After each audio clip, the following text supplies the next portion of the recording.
Four men have been sentenced after detectives smashed a phone theft gang that handled more than £5 million worth of stolen devices.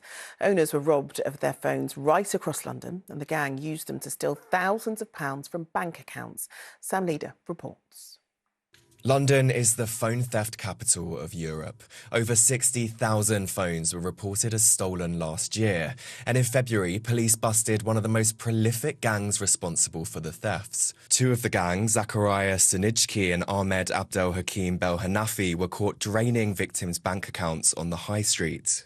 After reports that phones were turning up at this same address in London, police raided the flat.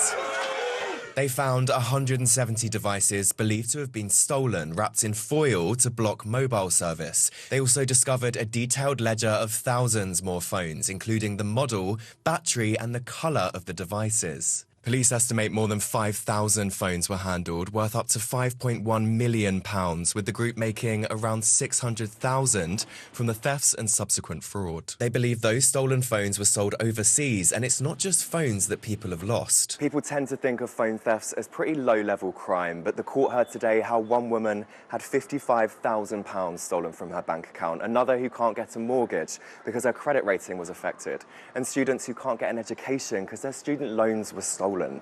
Phones are stolen every day all over Europe, but a lot of them end up on a small handful of streets in China. This is organised criminality, and we are working with other agencies nationally and the National Crime Agency to try and understand and to disrupt and to identify the handlers of these phones.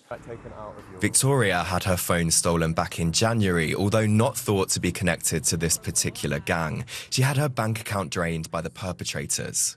Days after, I felt so violated. It was so weird. It was like someone took a piece of you, which is it's strange. But I feel like unless it happens to you, you just wouldn't understand that feeling. The four men pleaded guilty on conspiracy to receiving stolen goods, among other charges, and were jailed for a total of almost 19 years. Police say they're determined to break the cycle and disrupt organised criminality. Sam Leader, ITV News.